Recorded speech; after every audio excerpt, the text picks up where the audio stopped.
a free energy device that's been hidden from the public since the 1970s. There's actually quite a few of these free energy machines going around, right back to Tesla, but are any of them real? This device is allegedly made using the debris recovered from the now famous OG Roswell UFO crash site in 1947. One of the first ever widely publicized UFO crashes in history near Roswell, New Mexico, and the government was quick to get involved. The military's initial official public statement was, yes, we recovered a flying saucer, and this was the government admitting it in 1947. Then the next day, they were just like, oh snap, never mind, it was just a weather balloon accident, which they've stood by for decades. Despite dozens of eyewitness accounts of the crash site insisting that the material recovered from the debris had some otherworldly properties. Since we had no internet back then, people just kind of forgot about it for 30 years. But in 1978, ufologist Stanton Friedman dug up this incident and brought it back to public light. And the Roswell incident started to pick up steam, getting featured in books, TV shows, and people began to question it again. So to shut everyone up, the Pentagon ran an official investigation on the situation in 1994 and concluded it was now a high-tech balloon recovered from a classified military project called Mogul. Your classic, the government investigated itself and found nothing wrong situation. We later found out that almost everyone who encountered the debris back in 1947 was contacted by the government, who told them to keep their mouths shut. Even radio stations like KGFL admitted decades later that the US military called them back then and specifically told them not to report on the Roswell situation, clearly trying to hide something. But the real deal here is everyone had the exact same thing to say about the metal scraps from the crash site. Countless reports claimed the debris was a very thin tinfoil-like material that was bendable but would snap back into place with no creases when you let go of it. You also couldn't burn it, cut it, tear it, or puncture it despite it being as thin as tinfoil. It got to be known as memory metal that remembers its original shape, an alien technology material familiar among several UFO crash sites. Because it wasn't just in Roswell. The Virginia, Brazil UFO crash site in 1996 had people saying the exact same thing about the debris. A seemingly indestructible metallic-like foil that you could crumple up and it would just pop back out in pristine condition. Turns out this metal is real. Like, it actually exists, revealed to the public in 1959, just shortly after Roswell, by the Naval Ordnance Laboratory as nitinol, a nickel and titanium alloy that remembers its original atomic shape and snaps back into it when heated up, known as an SMA, a shape memory alloy. Memory metal. Sound familiar? How convenient that it was invented just a decade after Roswell. Nitinol was, and still kind of is, a revolutionary metal used by NASA in their Mars rovers, surgical devices, and even eyeglasses. But there are even earlier, lesser known reports of this metal that have gone under the radar. Like in this unclassified document from 1949, just 2 years after Roswell, written by the Battelle Memorial Institute, a technology development company, to the Wright-Patterson Air Force Base in Dayton, Ohio, which is largely believed where the Roswell crash was studied. That outlines in the months immediately following the Roswell crash, the Air Force contracted Battelle to work on titanium alloys with novel properties. Just another coincidence, showing that Battelle may have been the defense contractor hired for reverse engineering this UFO material. Now, to be fair, nitinol is nowhere near as pliable and flexible as this UFO material claims to be, and it does require heat to shapeshift. But nitinol could have easily just been the commercially available version that they were able to reverse engineer from the original material. And it lines up quite well with the recent UFO sightings in the last few years, many of which report and even show the UAPs themselves morphing and changing their shapes mid-flight, which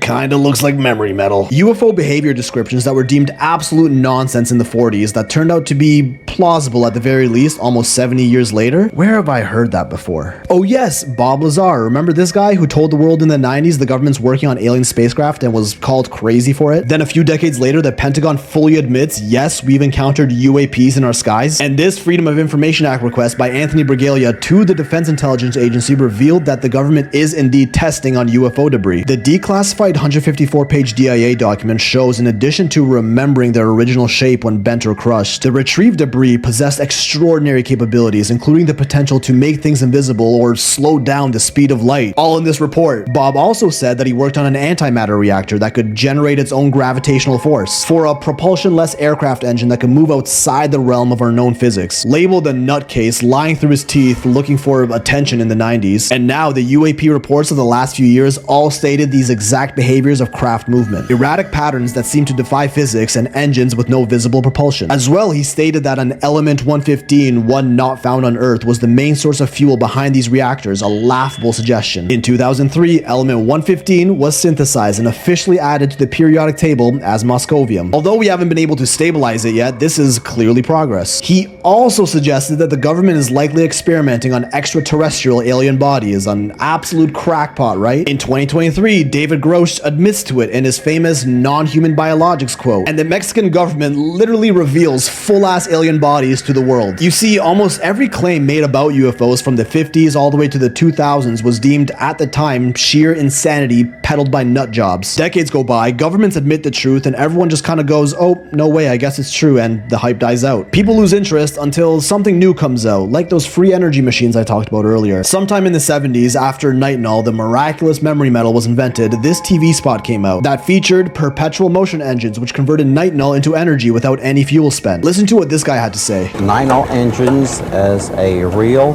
potential for the future. Since the energy to run the engines is in effect free, it's waste heat.